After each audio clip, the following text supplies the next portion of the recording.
ቀኑ የህይወቱ ማብቂያ እንደሚሆን አላሰበም ነበር። ሳይት ደና ለብሶ የሚታየው ሁሉ ደና ነው ካላችሁ እብድ እናንተ ናችሁ።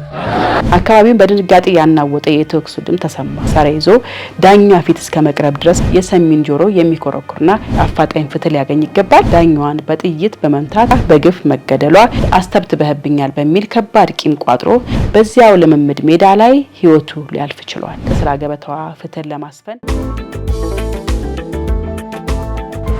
ሰላም ጤና ይስጥልን ተመልካቾቻችን እንዴት ናችሁ?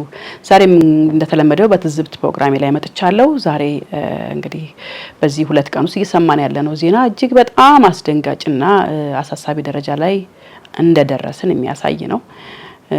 አንዱ ዜናችን በችሎት ላይ ተቀምጣ የችሎት ውሳኔውን እያነበበች ያለች ዳኛን ህይወት ማለፍ ምክንያት የተገለጸበትን ዜና የምናቀርብበት ሲሆን ዳኛዋ ፍርድ ቤት ውስጥ ተገደለች። የፍርድ ውሳኔ እያነበቡ ባሉበት ወቅት ተከሳሹ በድንገት ባወጣው ሽጉጥ ዳኛዋን በጥይት መትቶ ህይወታቸውን ቀጥፏል። እጅግ አሰቃቂ ነው። ዳኛዋ በፍርድ ቤት ችሎት ላይ በነበረችበት ሰዓት በሽጉጥ መገደሏ ነው በዛሬው ዕለት እየተነገረ የሚገኘው። ዳኛዋ ፍርድ ቤት ውስጥ በተኮሰ ጥይት ህይወታቸው እንዳለፈ ተገልጿል። ሁለተኛው ደግሞ በልምድ ላይ ያለ መተት አስደረገብኛል በሚል ምክንያት ህይወቱን በጥይት ያጣው እንደዚሁ አትሌትን ጉዳይ ይዘን እንመጣለን።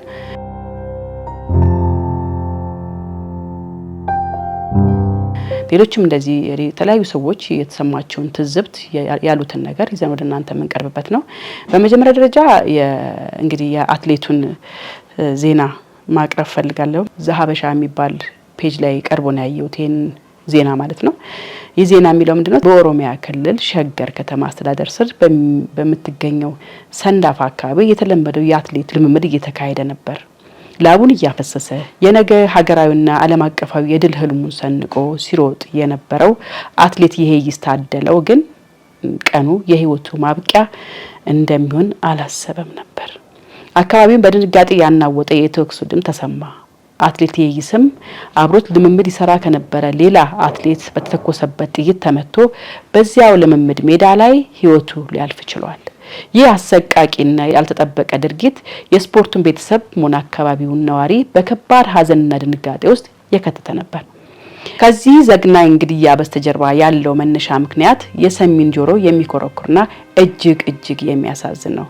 ታማኝ የመረጃ ምንጮች እንደሚያሳዩት ገዳዩ አትሌት በሟቹ ላይ መተት አስደረገብኝ እንዲሁም አስተብትበህብኛል በሚል ከባድ ቂም ቋጥሮ ይህን ዘግናኝ ወንጀል ሊፈጽም በቅቷል። ድርጊቱ ከተፈጸመ በኋላ ገዳዩ አትሌት ነፍሱን ለማዳንና ከቦታው ለማምለጥ የሞት ሽረት ሩጫ ጀምሮ ነበር። ነገር ግን በአካባቢው የነበሩ ጀግና አርሶ አደሮች ይህን አሰቃቂ ወንጀል አይተው ዝም አላሉም። ገዳዩን ተከታትለውና ተኩስም ጭምር ተለዋውጠው ወደ ከተማ ሳይገባ ከነመሳሪያው እጅ ከፍንጅ በመያዝ ለህግ አሳልፈው ሰጥተውታል። በአሁኑ ሰዓትም ገዳዩ በቁጥጥር ስር ውሎ ምርመራ እየተካሄደ እንደሆነ ምንጮች ይገልጻሉ ብሏል። ከትላንትና አሰቃቂ ክስተት በኋላም በዛሬው ዕለት የስፖርት ማህበረሰብ የሙያ አጋሮቹ ወዳጅ ዘመዶቹና የአካባቢ ነዋሪዎች በእንባና በዋይታ ታጅበው የሟቹን አትሌት ይሄይስ ታደለውን የቀብር ስነ ስርዓት ፈጽመዋል። እንግዲህ ይህንን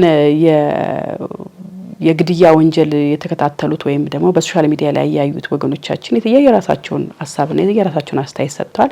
በተለይ ደግሞ ስሜታዊ ሆነው የሚደረጉ ውሳኔዎች እጅግ በጣም ህይወትን ሙሉ እድሜን ሙሉ ዋጋ የሚያስከፍሉ ስለሆኑ በዚህ በስሜት ተነሳስተው ወንጀል የሚፈጽሙ ሰዎች ሁለቴ ሊያስቡ እንደሚገባ የጠቆሙ በርካቶች ናቸው።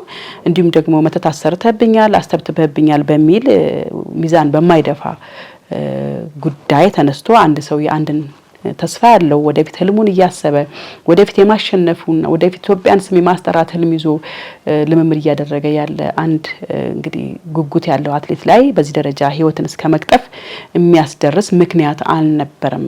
ትክክለኛ ነገር አይደለም። ፍትህ ሊያገኝ ይገባል።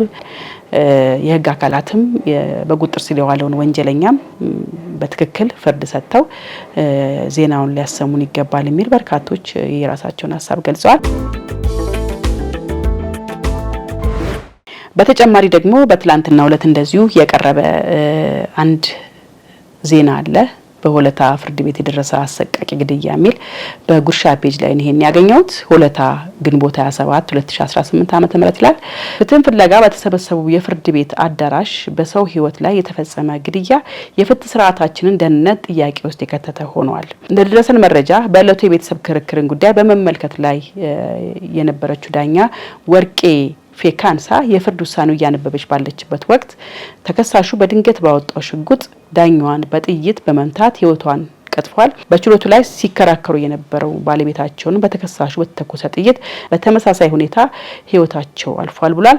ይህ አሳዛኝ ክስተት በዜጎች ዘንድ የት ነው ደህንነት ያለው የሚል ጥያቄን አጭሯል። አንድ ግለሰብ ታጥቆ ወደ ፍርድ ቤት አዳራሽ መግባት መቻሉ የፍርድ ቤቶቻችን የጸጥታና የፍተሻ አሰራር ምን ያህል ደካማ እንደሆነ በአሳዛኝ ሁኔታ አሳይቷል። ህግና ፍትህ ይከበርባቸዋል ተብለው በሚታመኑ የፍርድ ቤት አደባባዮች ላይ የጦር መሳሪያ ይዞ መግባት መቻል የፍርድ ቤቶችን የውስጥ ጥበቃና የፍተሻ ስርዓትን በዋናነት መፈተሽ እንደሚገባ ግልጽ መልእክት አስተላልፏል።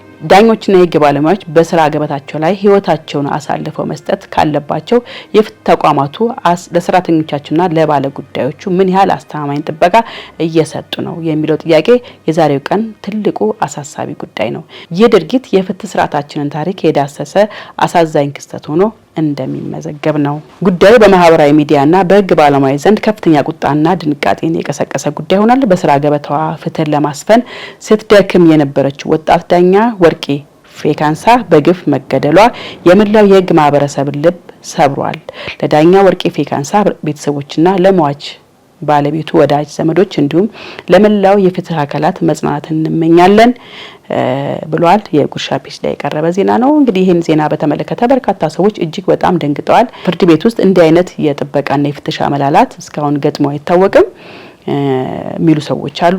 እንዴት በምን ደረጃ አንድ ሰው መሳሪያ ይዞ እስከ መግባት ድረስ መሳሪያ ይዞ ዳኛ ፊት እስከ መቅረብ ድረስ ያደረሰው የፍተሻ መላላት ሚስጥር ምንድነው የሚሉም እንደዚህ ተቃዋሚ ሰዎች አሉ።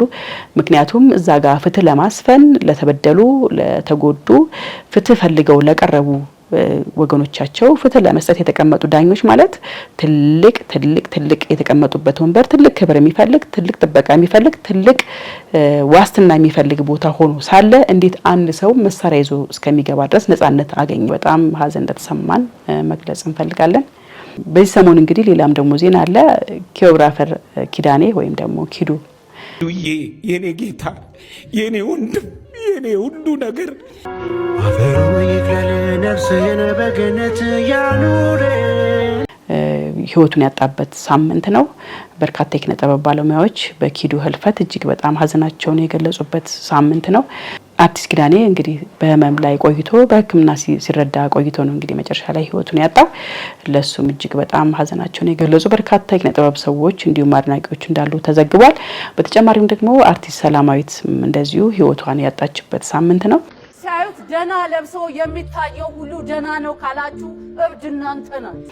አርቲስት ሰላማዊትም እንግዲህ በጣም በኪነ ጥበቡ ላይ ለሁለቱም የኪነ ጥበብ ባለሙያዎች እጅግና ቤተሰቦች አድናቂዎች እኛም እንግዲህ ለመላው አድናቂዎቻቸው ቤተሰቦቻቸውና የአርት ማህበረሰብ መጽናናትን እየተመኘን የሰሞኑን ዜና በዚህ እናበቃለን። የዛሬን ጨርሰናል። ሰላም ለእናንተ።